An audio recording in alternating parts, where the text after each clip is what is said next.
আসসালামু আলাইকুম, কেমন আছেন সবাই? চলে এলাম ছোট্ট একটা ভিডিও নিয়ে। সকালবেলায় আজকে পাস্তা বানাইতেছি ভেজিটেবল দিয়ে। সাথেই থাকবেন, ফুল ওয়াচ করে দিবেন ছোট্ট ভিডিওটা যেহেতু।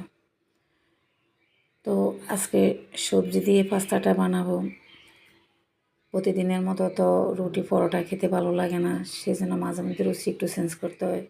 এই সবজিগুলো দেবো আমি, পেঁয়াজ কলি হতে, গাজর, টমেটো সব কিছুই।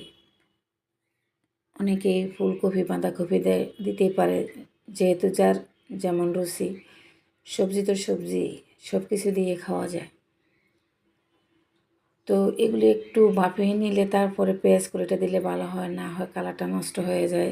এবার সেদ্ধ করা পাস্তাগুলো দিয়ে দিলাম। এই পাস্তাগুলো কালারিং পাস্তা পাওয়া যায় কয়েক রকম।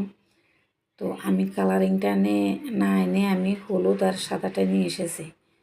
অবশ্যই একটু সয়া সস দিলে ভালো লাগে। আমি আজকে আলাদা কোনো মশলা ইউজ করবো না, সবসময় এগুলো করি, ভালো লাগে না। আজকে এভাবেই রান্না করব সাধারণ। গলার অবস্থাটা এখনও পুরোপুরি ঠিক হয় নাই, সেই জন্য বড় ভিডিও দিতেও ভালো লাগে না। তো কেমন হলো ছোট্ট ভিডিওটা অবশ্যই জানাবেন। আর শুভ সকাল, আল্লাহ হাফেজ।